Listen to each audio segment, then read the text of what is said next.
So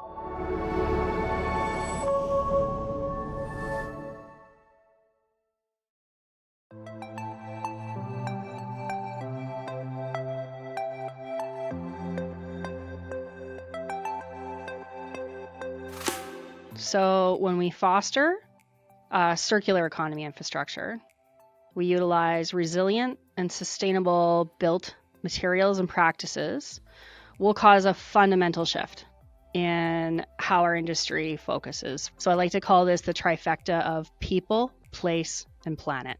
I came from a utility background and even then was really interested in how much it drives our economy. I mean, I find it so interesting when we do have power outages, because if you don't have a battery backup, which, most people don't yet, you just sort of forget. I've found that that's the case. Like if you actually do something, like take any small step even, all of a sudden you'll feel a little bit better about the greater problem. You can only really affect your own behavior and the stuff right around you.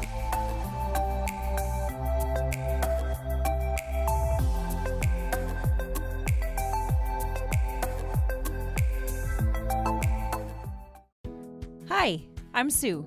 And I'm Heath. Together, we've created the Backyards to Boardrooms video podcast series. Why? Because our planet has a problem. It is not very sustainable. Luckily, we've come up with a solution to help.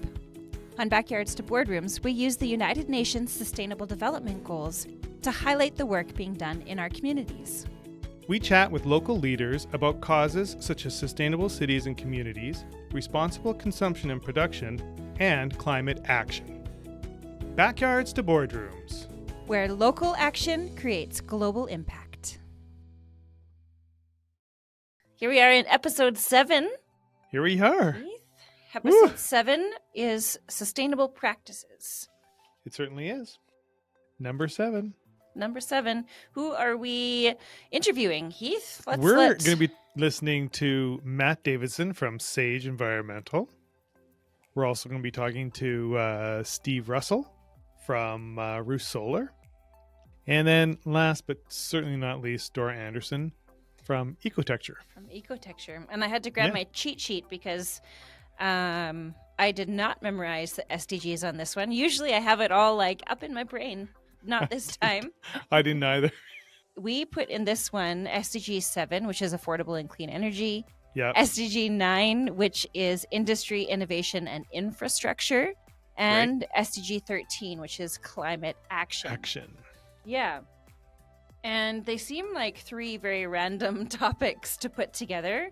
But when we actually kind of dug into it, we really uncovered some interesting stuff. There's some interesting stuff in this episode. Mm-hmm. Yeah. And these 3 people and their organizations, there's some very, very interesting synergies. Yeah. So enjoy.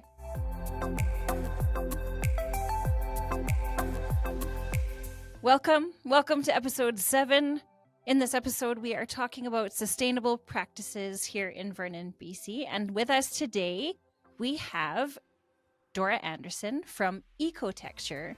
Hey, everyone. Thanks for inviting me to join you today. We're happy to have you, for sure. I can't wait to find out about Ecotecture. It's such a great word. It is a great word. Ecotecture. I love it, yeah. And the website is beautiful as well. Thank I've you. read through. I did my research. I'm a good host. Yeah, you are a good researcher. So, Dora, why don't we start off with a little bio? I don't even know what the words are that are coming out of my mouth.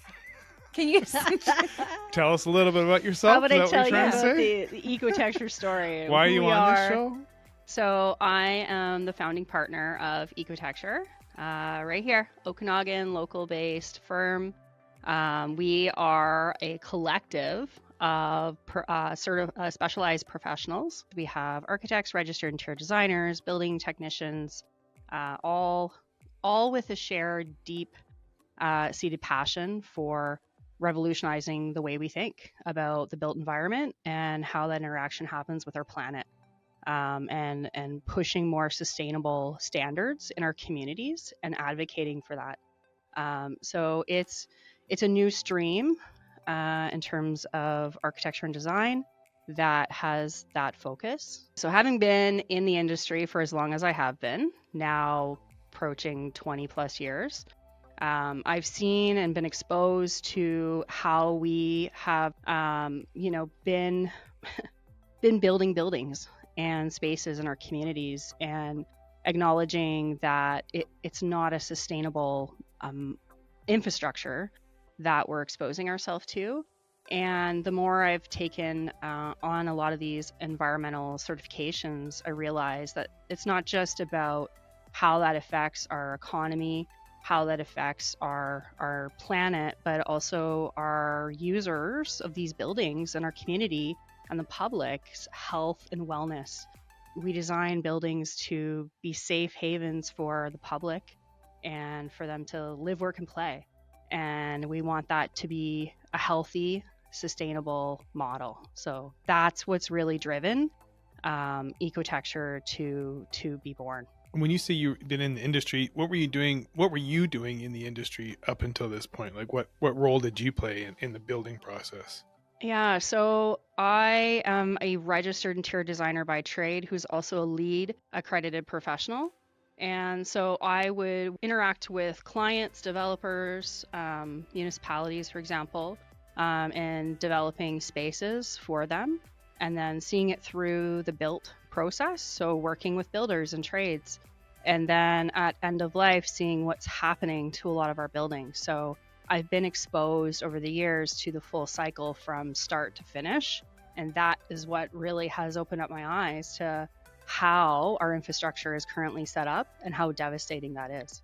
Given the research that I love to do, I'm a bit of a nerd when it comes to white paper and soaking it all in, but seeing, okay, well, what is that ripple effect, right? And what is the recourse of the way we have been building? So 2 questions then. First question is, what does LEED mean?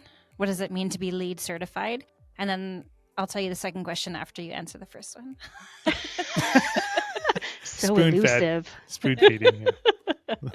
Baby all steps. Right. So LEED, Passive House, and WELL are all environmental certifications. And most of them, Passive House is more of on the residential side of things in terms of an energy and green building rating system type of deal. And same with WELL and LEED. We see more on the commercial side of building.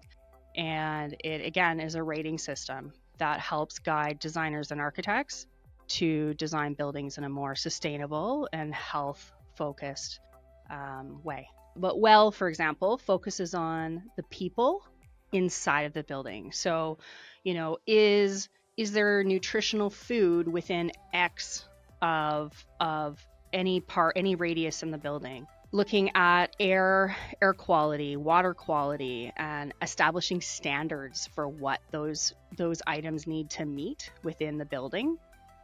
So it ranges anywhere from natural light and availability to all users in the building, encouragement of movement and physical fitness.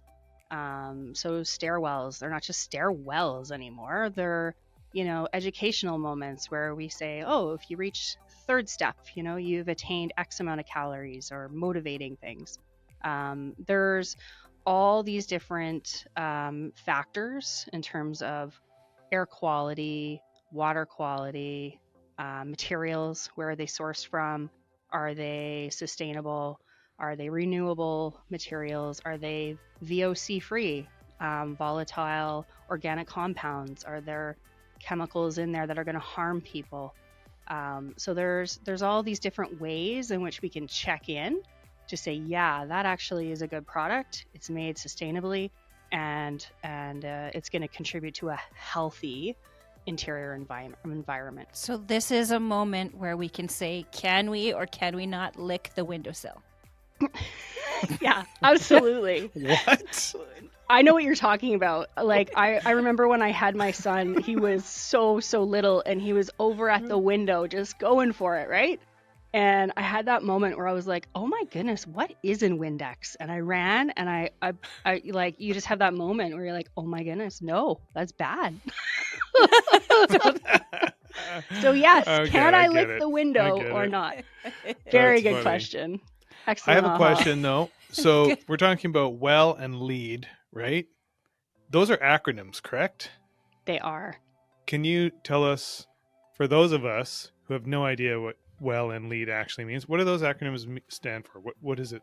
So WELL is with the Institute, Wellness Institute. Oh, okay. And LEED is a derivative of leadership in energy and environmental design.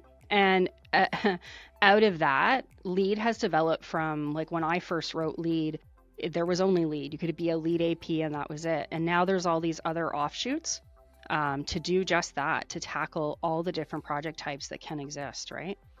So now there's various different streams of the certification process so that someone can focus a project on a retrofit or a new build. So that brings us then to the what is the problem that you're trying to solve? What is the problem that we're talking about as it relates to sustainability, right? Mm-hmm. So our current built environment infrastructure follows a very linear format.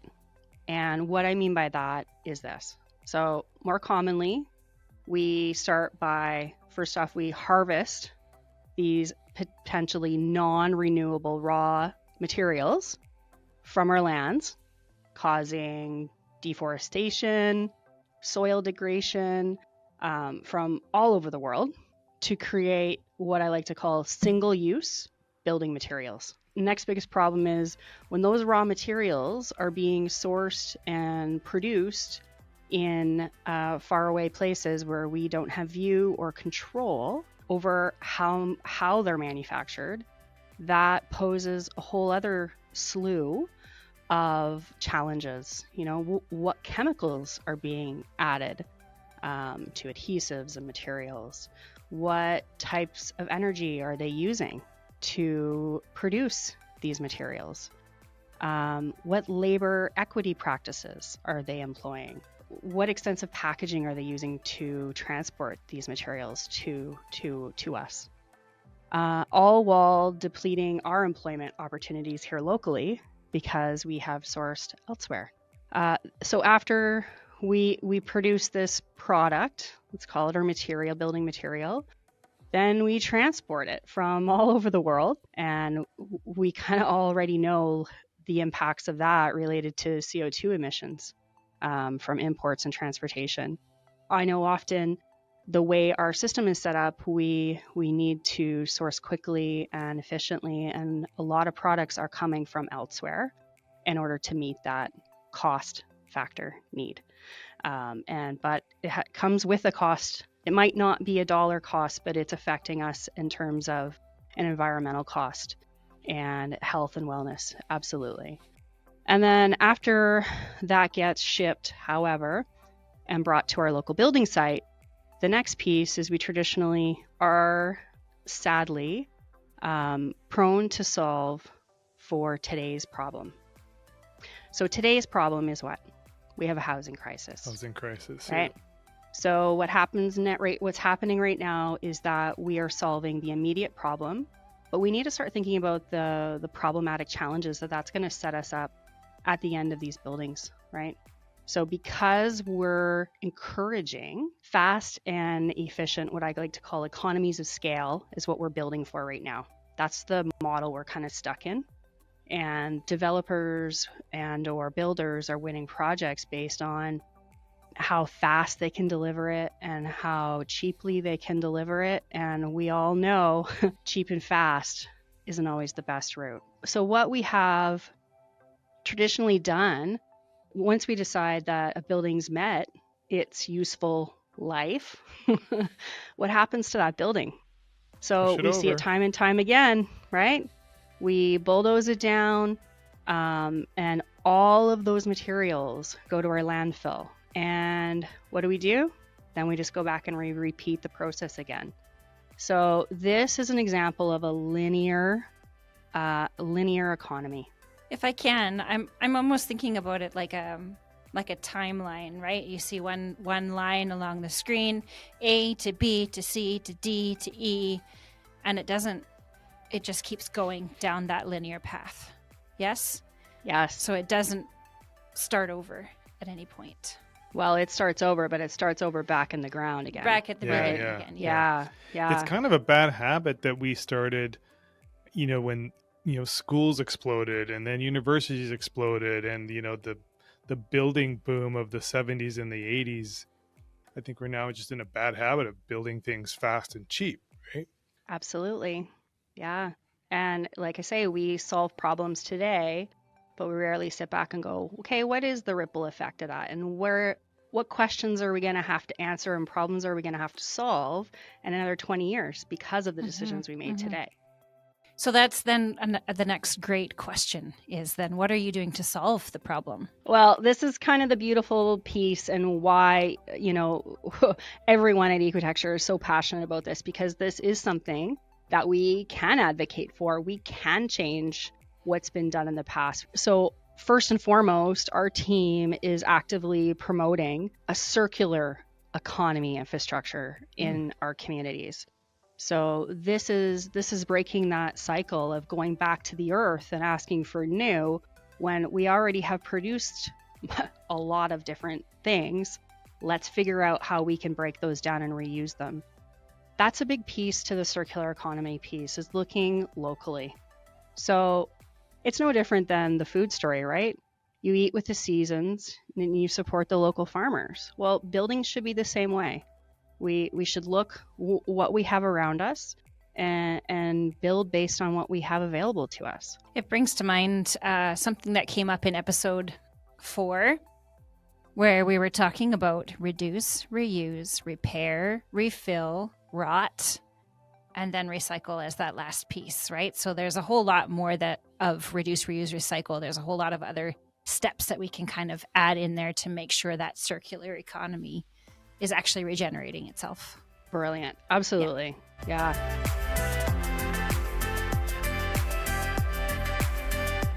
So here we are.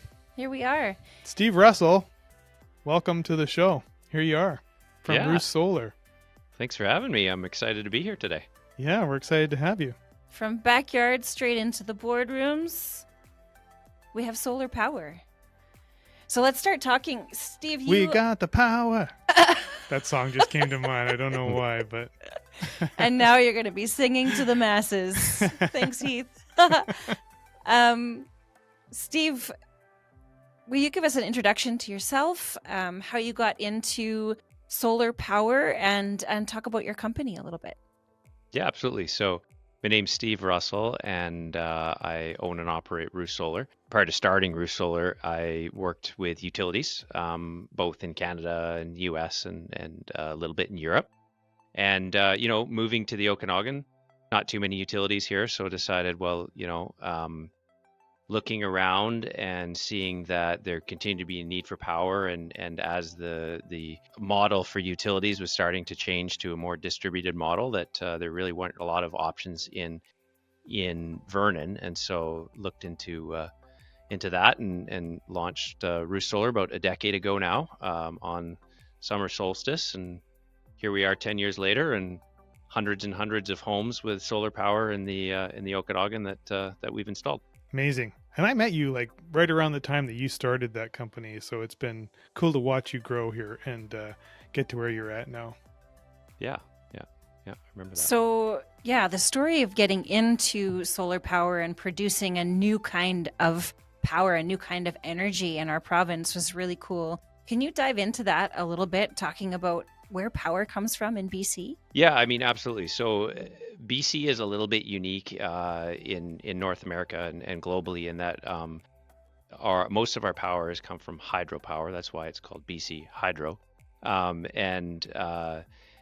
that comes from hydro dams, and it's always been a very centralized model where you've got a central generation through large dams that then, through a vast network of transmission and distribution lines, distribute that power across the province so that when you flip your light switch on, there is light.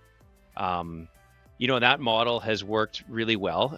It's of course an old approach, and increasingly and globally is the introduction of more distributed generation. So what I mean by that is sources of power like solar and wind and other things where you're producing more power where the power is actually being used. So we specialize in what would be considered rooftop solar, and that or even ground mount, but where you're producing it and using it really in a spot and feeding any excess back into the grid. The utility grid is I'd say a little bit, it's evolved, and currently a little more under strain. For the longest time and historically, BC Hydro was always a net exporter of power to through the Western Interconnection, which includes Washington and Oregon, California and Alberta. There's a lot of trading of power that goes on through those corridors. And like I say, it was always a net exporter, but in recent years with increase of drought and declining reservoir levels, BC Hydro has turned more recently into a net importer of power. Very interesting. And the other, I worked for PowerX back prior to Roost Solar on a contract, and it really is like very much like walking into a stock market, trading floor. There's a lot of screens and a lot of transactions that are occurring in that trading wing, and it has historically been a pretty good source of income for BC and a way that we're able to keep rates lower here. You touched on the problem that we're talking about in this episode, in encouraging people to pursue more sustainable practices. What is going to last longer and do better for our community? So the problem then is, like you touched on, is that we are using more power and we have less supply. Is that about right? Yeah, I'd say that's certainly part of the problem. I mean, if you look at the kind of at the highest level, the problem that we're starting to face is through the ongoing emissions. I mean, we've developed economies globally, locally, everywhere that have been, based on a carbon economy. We annually and globally burn somewhere to the tune of 51 billion tons of greenhouse gas emissions into the atmosphere, and so it's a big number. It's a massive number. It's incomprehensibly large, truthfully, but as we continue to do that, that's caused all the things that we've started to feel here in Canada, certainly more acutely in other regions of the world: increased fire, smoke, drought, all those types of things, and flooding and whatnot. And so in light of a recognition, fairly broadly now, I would say, or that we need to change that and transition towards alternative ways to do those things. There's been a big push to electrification of lots of things. So if you're to look really locally and read through the Vernon Climate Action Plan, even as example, locally in our community, they identify it as an example that roughly I think it was around 30% of our Vernon greenhouse gas emissions would be from heating loads in your home, and roughly another, I think it's 67 or 63 or something percent would come from transportation. I mean, and so in light of trying to move away from some of those sources, the only real way you can do that is through electrification. And what that means is, rather than having a gas furnace, you look at maybe installing heat pumps. Rather than having a gas hot water tank, you're installing electric units. And same thing for vehicles in terms of EVs. And yeah, I mean, obviously solar is another big contributor to that, and we can certainly touch on sort of how solar can fit more into that whole equation. But back to your point, Sue, essentially there's been an increase in demand for energy, both industry, individuals, everywhere. There's only so much capacity, and there's a fine balance in that grid where demand and supply need to match, and it's a dance up and down that we don't see. We just sort of are able to, like I say, turn on the lights and expect them to work, but in the background you're always having to make sure that you match that supply and demand. Otherwise you end up with brownouts or blackouts. And increasingly, the grid is struggling to do that, in part because of changing climate and increased drought, periods of drought, and dam reservoir levels that maybe can't quite keep up as much. And so, as I suggested, becoming a net importer of electricity, that's where alternative generation and distributed generation sources like solar can really start contributing to a more resilient grid. I think one of the things that maybe is intuitive, but solar panels naturally produce the most when the sun is out and hot, which tends to coincide with periods of drought and extended heat waves, right? So it actually could contribute beautifully into the province of BC's electricity grid, where you get to save some of that water and save some of the levels in the reservoirs for when you need it later, and also, as we talked about with the trading arm of PowerX, by really being able to produce a lot of that clean energy and support our neighbors. Alberta, we trade with Alberta. I think even currently it's roughly six. We sell them about 6 times what we import today, and certainly I think that could be a lot higher over time as we become kind of a BC superpower of clean energy. And the residents of the Okanagan, interior BC, have access to more sun than anybody in British Columbia. So we could be producing a lot of it for our province and selling it on the exchange, the energy exchange. Yeah, right? they do call it the sunny Okanagan for a reason. That's right, for sure. So it's become far more accessible over the years. Like, it's more affordable. It's more abundant as far as, like you said, hundreds of homes you've done over the last decade or so. So it's really becoming something that people are turning to. And I'm surprised, when are we going to get to the point where, it's going to be a required part of new construction that we implement, green energy options for those buildings? Will we ever get to that point? Well, I think we probably will. I mean, I think that we tend to, you look at other jurisdictions, you can see that. I do.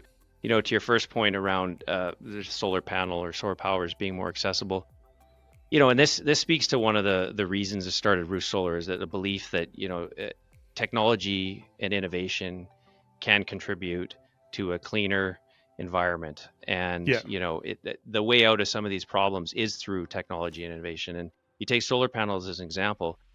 In the last decade alone, they've dropped about 80% in terms of the price of the unit. And that is through innovation and increase in efficiency. But, more than that, it's in adoption. People have started to adopt it. It's now mass produced. You gain economies of scale. And now it becomes the cheapest energy source ever. It's at a point where, you can certainly mandate solar into, new building codes and the STEP codes, as well as the zero carbon code. But I also think that it should just be there on its own merit, because if you were to look at the economics of it, and the requirement of, hey, look, I have stability in my energy prices by installing solar power, and hey, I'll be saving money by doing it during the life of the program or product. I mean, it becomes just very accessible by nature of it making the most sense. And that's where there's only so far you can go with the green initiatives if it's just because you're trying to do good. It at some point really needs to be able to stand on its own, and I think that's where solar has evolved to that point where absolutely it can. And the environment right now with what we talked about with BC Hydro and the grid is it's even better right now, because BC Hydro recently has delivered a few incentives that are available both to individuals. So you get up to $10,000 in incentives as an individual towards solar and batteries, and it's even more, $25,000 for companies or corporations and doing the same thing, and even higher for Indigenous governing bodies. Yeah, there's a lot of opportunity there to install solar on the rooftop, and really just it's about saving money and doing good at the same time. I really like what you touched on there too, talking about economic growth having an environmental impact, right? We have to balance business growth and our success in economy with a success and a reduction in the carbon we're putting into the air, in the power that we're generating in a cleaner way. There's often been this ongoing tension between economic growth and, sustainable or green technology. Mm-hmm. And, I think for me, there's a recognition that when you look at it and at the longer term, or if you look at the innovations that can occur, that tension doesn't need to exist anymore. It ultimately get to that point where the right economic choice happens to also be the sustainable choice, because yes. I don't think anybody, even if someone's not really keen on green energy or what have you, I think there's a recognition that it will change at some point. You are going to. It's just a time. You're going to have to get away from burning fossil fuels for generation and transportation at some point. And right. As those resources begin to deplete further and the costs go up, it's natural that you're going to have to look for those alternatives. And I think it really just comes down to more how quickly you do it. And I mean, I'm in the camp because of the fact that I want to be able to leave this earth in as good a place as I came into it for my children, that I think we need to do it very, very quickly.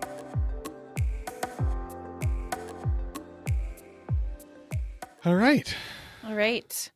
I am so excited for today's conversation. We have Matt Davidson here with us today from Sage Environmental. And when I first pitched this idea to Matt, one day downtown on the sidewalk, he was like, "No, I don't want to be on a podcast." But I think we sold it. Yeah, I think he was worried about the call to come in, and then when it finally happened, you actually I don't think you're as nervous as you thought you were going to be. Yeah, well, we'll see. We're just getting going. How you feeling? I feel fine, thank you. Great. Good. So let's kick this off, Matt. Will you tell us a little bit about yourself and how you got started with Sage Environmental, and the purpose and the goals behind your business? Sure. I was born and raised here in the Okanagan, and when I went to school here and at the coast for versions of environmental science. I ended up being an environmental scientist, which is what I do now. And eventually, after working a number of jobs, I decided to start a firm. I did that when I moved back. So my wife also grew up here, and when we moved back to Vernon, Sage started. That was in 2008, and we focus on services for the land base in the Okanagan region, primarily the southern interior as well. But really, we're focused on working in our area here. So we're Okanagan specialists, we like to think, and we do environmental consulting related to contaminated sites and land remediation, environmental assessment, permitting, ecological restoration, and construction environmental management. Ooh, that's a lot. That's a mouthful. Yeah. That's a lot of very important stuff. It's an impressive list. I mean, we're talking really about is. the range of the work that you do, and I'm so inspired by it. Well, so, it's a narrow range inside consulting, but it's what we're good at. Mm-hmm. It seems narrow, and probably for a lot of people don't understand really what all that means and entails, and why it's required. Yeah, absolutely. Yeah, there's we get to educate and empower frequently. Yeah. So important. So let's talk about the problem then. What do you see as the problem? Why are sustainable practices and the environment interlinked? Why are they so important? Yeah, just a small question. So thank you for that. Are you going to break it down? Yeah, I'll just start at the top. No, I'll speak very much from my perspective and sort of my experience working in the Okanagan in that context. Part of the reason I came back here and part of the reason people want to live here is it's a beautiful place. It always has been a beautiful place. People have lived here for many years before it became a settled place. And when the settlers arrived, they realized it was a good place for agriculture, natural resource use and extraction. With that comes the building of communities. And we've kind of built out our landscape with agriculture, with natural resource extraction, road building, home building. It's been progress. It's been how these communities have developed.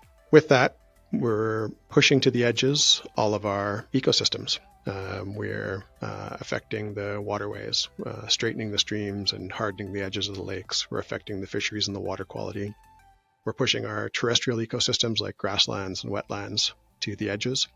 And the other beings, the animals on the landscape that we share the space with, are having less and less space to live. And those activities have also caused contaminant impacts. So we've got contamination of soil, air, and water in locations around the Okanagan and the southern interior. And these things are a risk to human health and to the environment.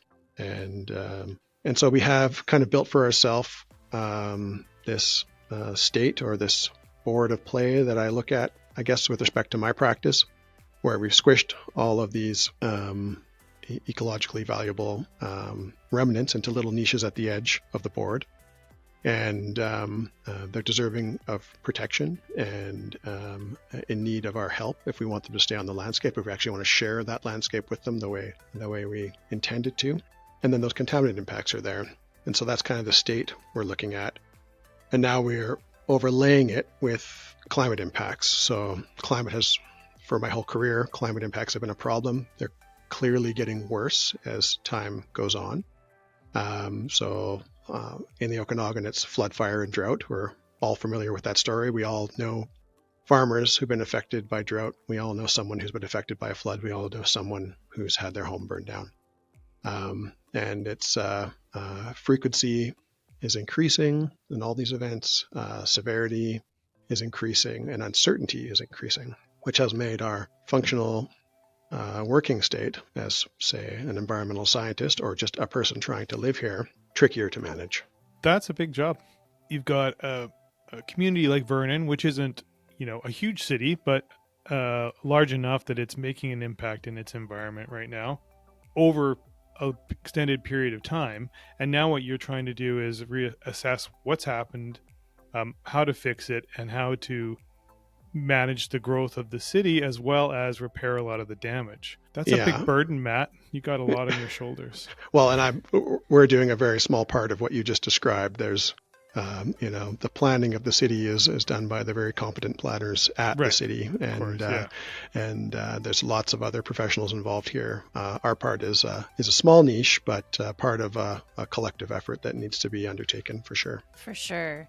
And we mentioned, you mentioned earlier that there is a permitting process too that you're a part of. Yeah, sometimes. So we have regulations in place to protect all of these features that we talked about.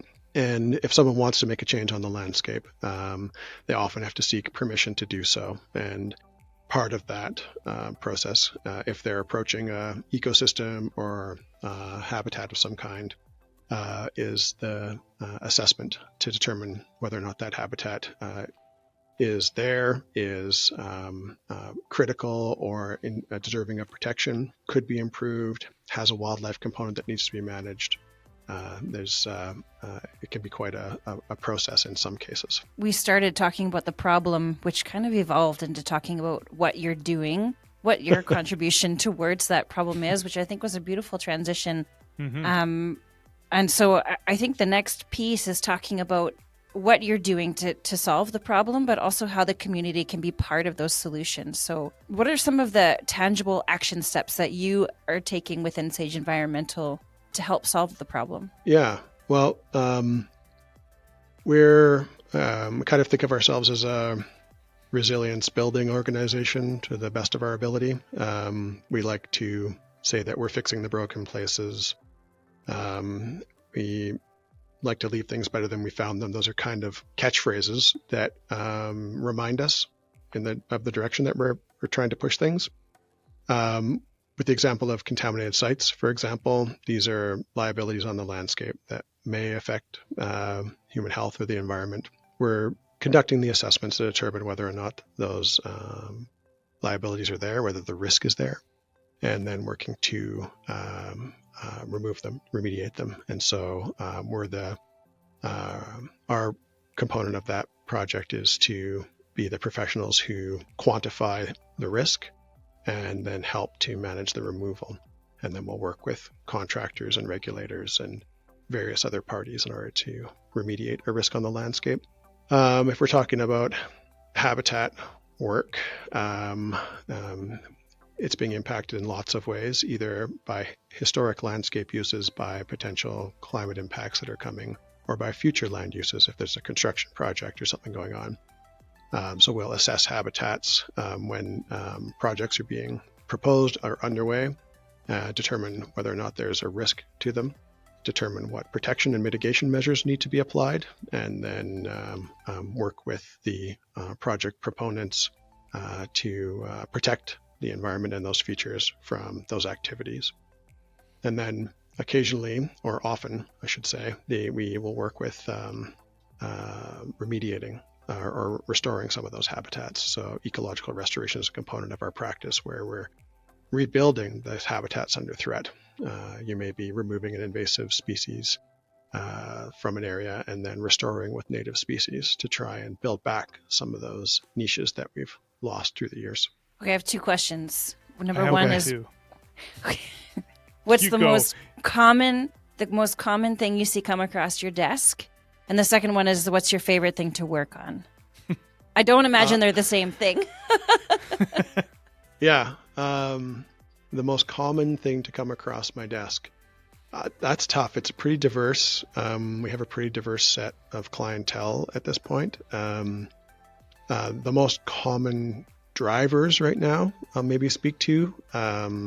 So right now we're working on recovery for some Indigenous communities that have been burned out. So that's a really unfortunate, and it's a sad start to the job. But that's a driver that impacts a large area of the land base and a lot of people.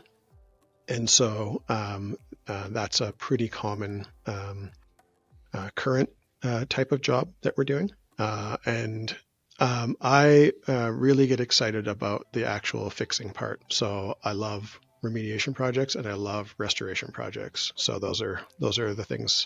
I guess I'm a fixer at heart. Right. And maybe that part of my question is, what would be an example of a contaminated site? Yeah, I think the easiest example for people to picture from every day would be potentially an old gas station. So an old gas station that might have put tanks in the ground. Those tanks might have leaked, and then that may have impacted soil and groundwater in the area, and then also might have impacted the neighboring property or a nearby stream or something like that. So that's probably the most common example. Not to say that every gas station is contaminated. Right. Many new ones are managed really well. They aren't going to get contaminated, but some of the older ones. And of course, there are bigger situations like old industrial sites or deconstructed areas or decommissioned areas that have used to work in some sort of environmental impact. Yeah, absolutely. Yeah, anywhere where we've had communities develop, they're going to be on the landscape somewhere. Right. Super interesting.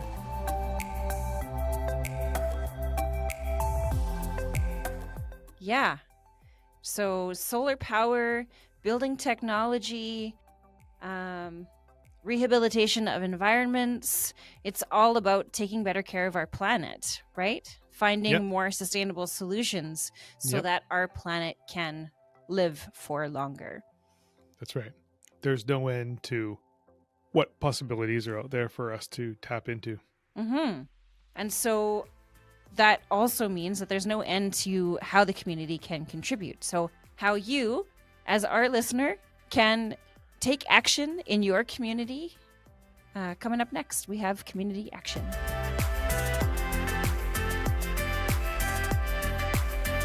When we talk about the end of life of a building, it shouldn't be just end of life anymore. We should be encouraging people to ask more questions. So what other purposes could that building serve before we pull the bulldozer out? Where could we repurpose or reuse some of those building materials that are in that building already? Repurpose is a good word to add to that list. Good one. I like it. Yeah. Repurpose, upcycle, and not just the building materials, but the fixtures that are within it as well. So this, how better could we design the buildings in the first place?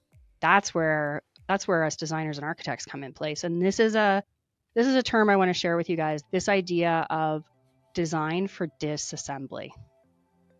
And what I mean by that is we'd like to encourage our municipalities and our designers and our architects of the world to start designing with renewable materials that can easily be disassembled at the end of a building's lifespan.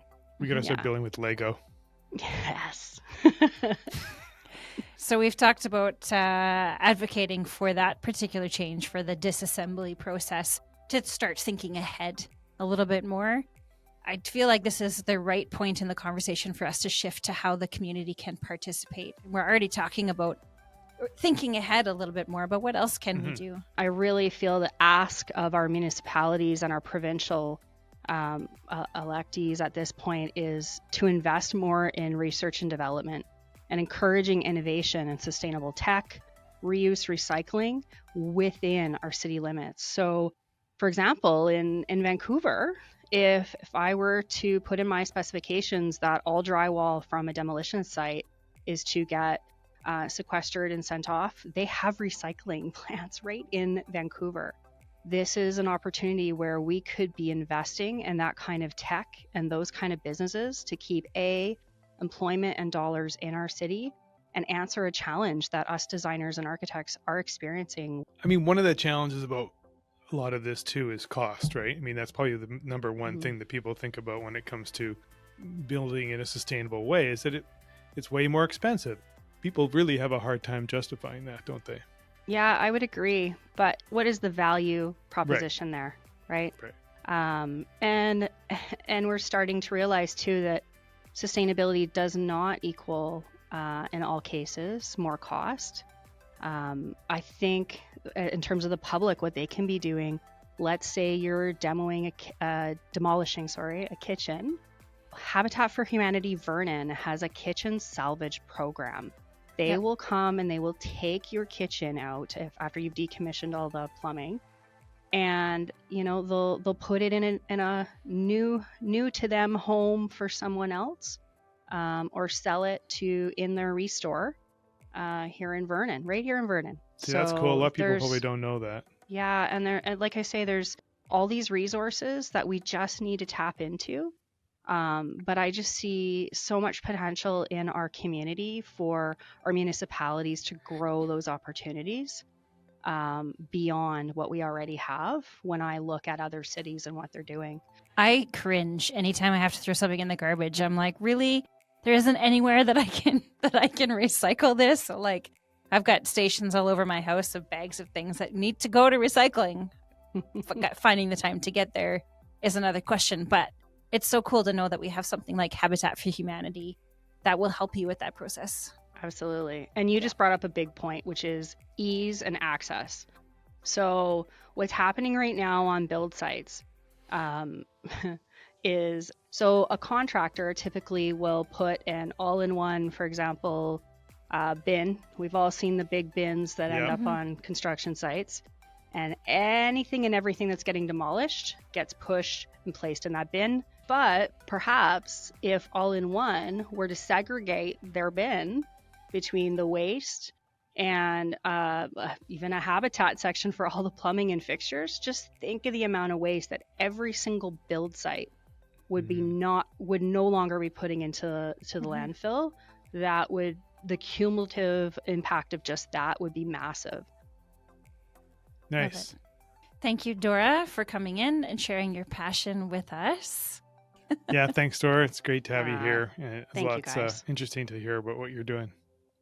Thanks for making me a part of this.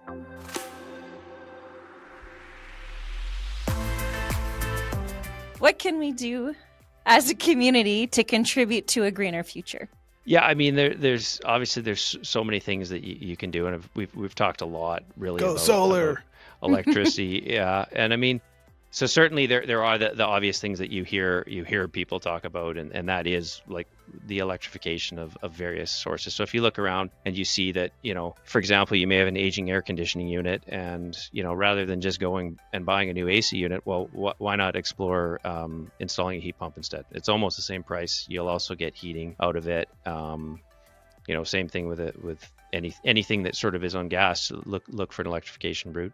But I think the other thing that, with all of these initiatives or change, it always can have some sort of discomfort, right? And and I think it has to go at a pace and a level where people are willing to make that change collectively. And so, I think the other things you can do, certainly if this is something that you care about, you can certainly talk to your MLA and also just, even when you're looking locally or provincially or nationally in terms of how you want to cast your vote, you need to look at what issues matter to you. And if this is one of them, then it's something that you want to consider when you go to the polls. Good point. Yeah. I think we've covered really Steve, it was really you got a lot in there. Really, man. That was amazing. Good job. Oh, perfect. My last question is, did we miss anything? Do you have any other broad sweeping statements or anything else that you wanted to say on the topic of clean energy, solar power, community action, sustainability? Having a hard time remembering all what I said. I was probably talking too fast. How much more could you too say? Much. I mean, there are so many options here now. I got to go solar. I've been dreaming about it for a long time, but now I'm going to do it. Yeah. Maybe something like why you're so passionate about why you do what you do. Yeah, that's a great question, Sue, and one I should reflect on more, right? I just find it fascinating as it evolves and we move from, a more centralized kind of approach to alternatives where individuals can harvest their own energy for their own home. And it's just a fascinating kind of way to, see an industry that hadn't changed start to really pick up the speed and change into something where now the, consumers just have a lot of choice around all sorts of things that they can do in their home to both conserve, to generate, and to store energy. And it's just always been something that I've found, uniquely fascinating. And certainly I've also been inspired by the fact that I think it is a way to begin to address our transition, away from a true carbon economy and into something that will be more sustainable in the long term. Awesome. Amazing. Yeah. Thanks, Steve. This has been awesome. Great having you on the show. Yeah, anytime.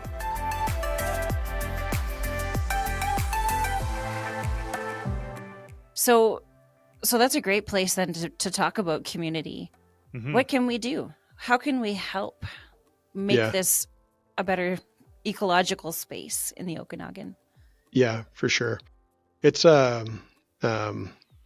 totally overwhelming when you look at the situation. When you turn on the news, COP29 is happening as we film this, right? They're fighting over how much developed nations are going to pay developing nations for the climate emergency that has happened, right? Like there's, that's what you'll see if you turn on the news tonight. And 2 days ago, the bomb cyclone hit Vancouver Island, right?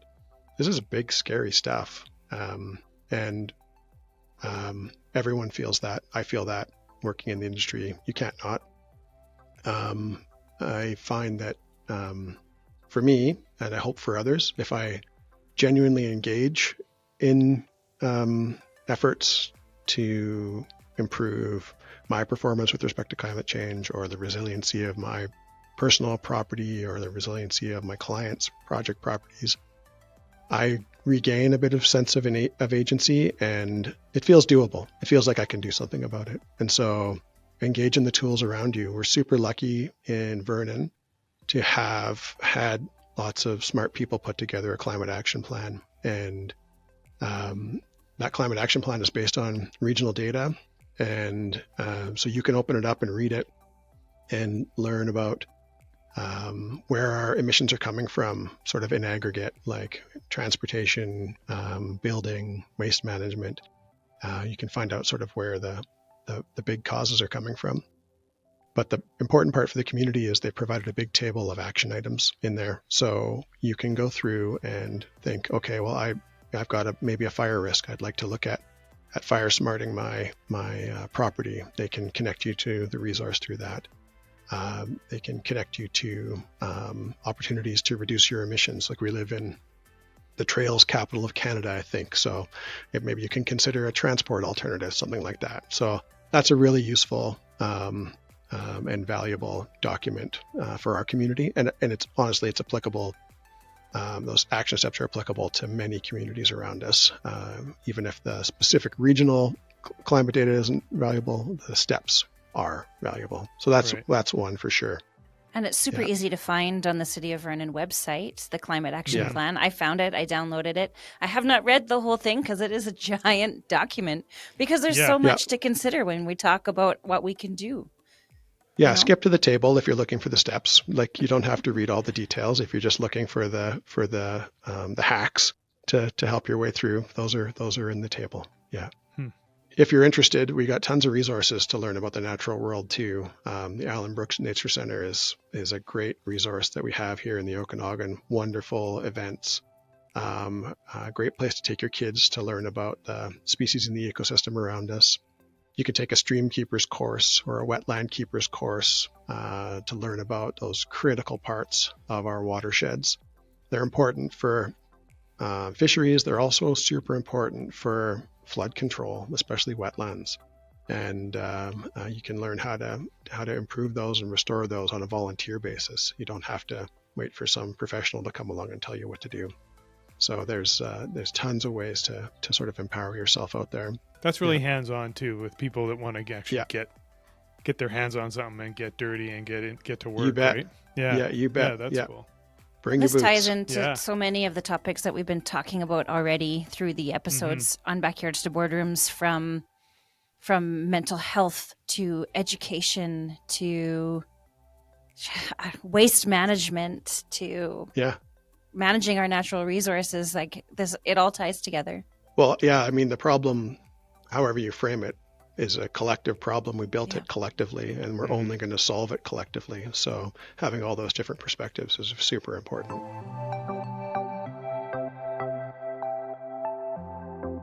What I really enjoyed hearing is that a lot of these initiatives, you think about solar energy, for example, they just seem so out of reach for a lot of people. But, from what I'm understanding is that solar energy has never been more accessible than it is today. From affordability to what you can do with it, the demand for it, the services that are available for putting it in, and it ties in so well with, what Dora was talking about with Ecotecture. And again, with Matt, with, creating environments that are more sustainable for the greater good. Yeah. What I found really interesting was like the obvious point that Steve made in Roost Solar, saying that we're going to collect the most solar energy when we're in the drought situation, when we're in those dire situations that require a little bit more effort from the rest of our infrastructure in this community. That's when solar power is most available, because there's a lot of sun. Right? So it seems like common sense, but it's right there. And I really enjoyed all three of those conversations for sure. Yeah, there was the trade-off too between, as we increase our usage of electricity to, for our vehicles and for solar power and for using that alternative clean energy, we're also taking away from what we're generating as far as hydropower. Well, and how that aligns with building technology, right? How efficient, how well is your building functioning with the power that is generated for it? And that's where Ecotecture comes in. And how is that impacting your environment? That's where Sage Environmental comes in. Super awesome. All three of these, what was different about this episode is that all three of these guests were private businesses, private-owned businesses, as opposed to nonprofits or government entities that we've had in other episodes. But I think it's a really neat perspective, for sure. Very much. I loved it.